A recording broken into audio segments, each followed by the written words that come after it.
Kõige raskem kuritegu, mille ma sooritasin, oli 2 inimese mittetahtlik tapmine.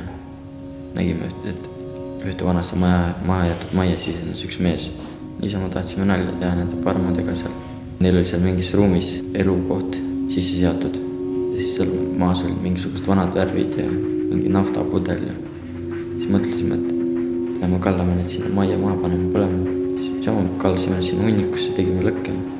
Ei osanud arvatagi, et see maja põlema võib minna niimoodi. Siis läksime ära, pärast nägime akendest suitsuleeki, kutsusime tuletõrje.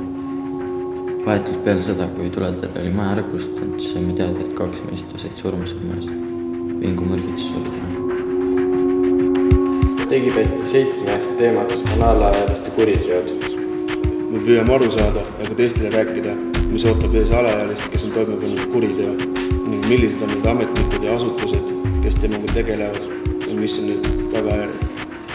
Kui võtta nüüd kooli kiusamist, et osad saavad nagu trahvi ja osad saadetakse nagu prokuratuuri, et mis on selle vahe? Süüteod jagunevad kuritegudeks ja väärtegudeks. Kui väärtegude eest on võimalik karistada rahatrahviga või arestiga, siis kuritegude puhul see on siis kas rahaline karistus või koguni vangistus. Kui koolivägivalla juhtumitel kuriteo ohver saab kannatada füüsilise valuga, siis on tegemist meil juba kuriteoga. Kui koolivägivaldaga piirneb rüselemisega, siis võib see jääda meil väärteo raamidesse. Olin umbes 12-aastane, kui esimest korda politseisse sattusin. Varastan teiste taskutest koolis. Siis hakati mind nagu kahtlustama, et mina varastan. Siis ühel korral jäingi telefoni vargusega vahele. Siis sain vanade tuttavatega kokku, kes varastasid. Hakkasin nendega koos varastama. Varastasime rollereid, tegime kortereid, maju tühjaks. Müüsime edasi need asjad, mis sealt saime. Te olete noorteprokurör, mida te nagu igapäevaselt teete? Nüüd, kui politsei uurija viib kohtueelse uurimise lõpule, eelkõige mõtlen ma selle peale, kas ei ole võimalik rakendada alaealise suhtes alternatiivseid meetmeid tema mõjutamiseks. On võimalik mul suunata nimetatud kriminaalasi alaealiste komisjoni. Samuti on mul võimalik lõpetada menetlust seoses otstarbekusega, saab siis alaealisele määrata üldkasulikku tööd. Karistuseks mõisteti mulle seal ühiskondlikud tööd. Peale seda, kui ma seal ära olin, oligi nagu kõik see karistus, mis ma sealt sain, tundus mulle liiga väikene, et see ühiskondlik töö ei tähendanud mulle midagi. Selline karistamatuse tunne tekkis. Siis määrati mind Puiatari kooli. Aga kui ma sealt vabandasin, välja sain nagu kodu pääsin, ikkagi tekkisid mingid pahandused probleemid. Nagu meil jäävad prokuröri käest kuulsime, et prokurör võib taotleda kohtuniku käest alaeale võtmist, kaua see kestab, kuidas see asi käib? See tähendab enne veel, kui tema süütegu kohtus arutatakse, võetakse ta vahi alla ja vahi alla saab võtta 2 alusel. Kui ei ole võimalik teisiti ära hoida selle alaealise uusi kuritegusid või on oht, et see alaealine läheb kriminaalmenetlusest pakku. Vahi all hoitakse alaealist Viru vanglas kuni kohtuliku asja arutamisel. Ma olen 18-aastane ja praeguseks olen juba 2,5 aastat oma elust vanglas istunud. Erinevate kuritegude eest mõisteti mul kokku 5 aastat 11 kuud vangistust. Kõik need sõbrad, kellega ma vabaduses kuritegusid tegin, istuvad ka nüüd kinni nagu minagi. Üks istub siin, üks istub Rummus, üks istub Tartus. Kui kohtualune on alaealine, on kohustus küsida kriminaalhooldusametnikult kohtueelset ettekannet. Ka kriminaalhooldusametnik vestleb vanematega, lähedastega, pedagoogidega ja kujundab arvamuse. Kuidas või mismoodi võib alaealine kriminaalametnikega kokku saada? Sinnamaani on noor kohtunud uurijaga ja on uuritud seda, et kas see asi toimus ja kas noor on süüline toimumise suhtes, siis nüüd uuritakse pigem seda, et miks see asi juhtus. Miks noor tegi sellise otsuse, et ta seadust rikkus, oli endale või teistele ohtlik ja asja eesmärk on see, et oleks noore jaoks võimalikult mõjus karistus, mis teda edaspidi aitaks hoiduma kuritegudest. Ja väga paljudel juhtumitel tulebki välja, et kuriteo põhjuseks on alaealise liigne vabadus. Lastevanematel pole oma laste jaoks piisavalt aega. Lapsevanematel puudub selge ülevaade, millega nende lapsed tegelevad väljaspoolt kooli. Ja tihtipeale ega see alaealine ise ei olegi nagu üdini halb, vaid tal on olemas teatud sõbrad.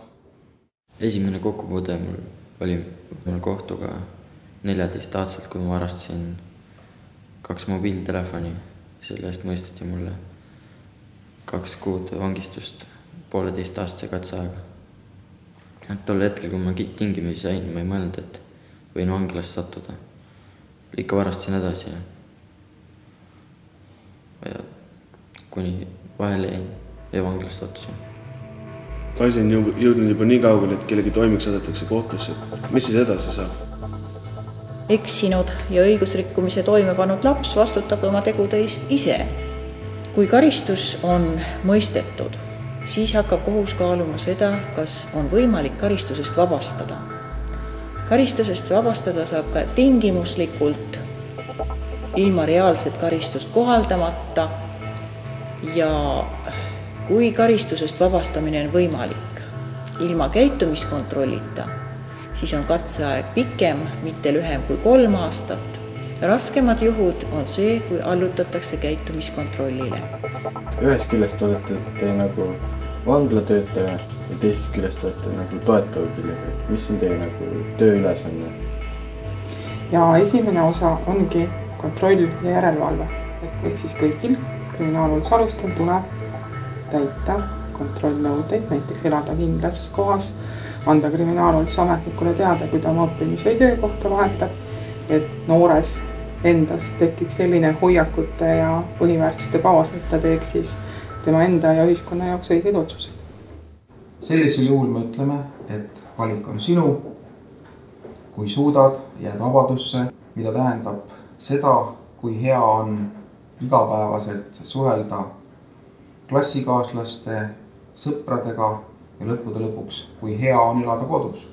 Kui rikkumised on kergemad, on kriminaalhooldusametnikul õigus taotleda katseaja pikendamist või täiendavate kontrollkohustuste määramist katseajaks. Kui rikkumised on raskemad, taotleb kriminaalhooldusametnik vangistuse täitmisele pööramist. Ja sel juhul on kahju see, et isik ise ei ole midagi teinud selleks, et alluda käitumiskontrollile ja hoida ennast ära vangistusest. Kui ma varastasin, siis ma ei mõelnud üldse, et ma jään vahele, kukun kinni või mind karistatakse. Selline karistamatuse tunne oli. Nagu ei arvanud, et ma vahele jään. Kui jäin vahele, varastasin edasi. Mõtlesin ikka samamoodi edasi. 15-aastane olin. Sattusin vangis, ma hakkasin alles mõtlema, et see, mis ma tegin, et see ei olnud üldse hea mulle endale. Karistuse eesmärk on see, et mõjutada isikut edaspidi hoiduma samasugustest tegudest ja uutest kuritegudest. Et kui kohus karistust määrab, siis ta kõigepealt vaatab inimese eelnevaid tegusid ja perspektiivi, tuleviku väljavaateid, kuidas tema perekond, tema ümbrus, tema lähedased inimesed, kool suudavad teda mõjutada edaspidi uutest kuritegudest hoiduma. Kui ma 15-aastaselt kodust öösiti ära hakkasin olema sõprade juures, avanesid nagu suuremad võimalused tõsistamaks kuritegudeks, et öösel oli neid lihtsam sooritada. Kõik kuriteod, mis me tegime, oli öösiti. Kuskil väga põnev oli kuskil garaažis olla mingid krõpsu kuulda, et keegi tuleb. Tagant järele mõeldes olen saanud aru, et olen väga valesti teinud. Mõistus tuli alles vanglas pähe. Vanglas tunnen kõige rohkem puudust vabadusest, vanematest, vendadest. Kui ma vabanen, esimesed asjad, mis tahaksin teha, on olla koos perega esimestel päevadel.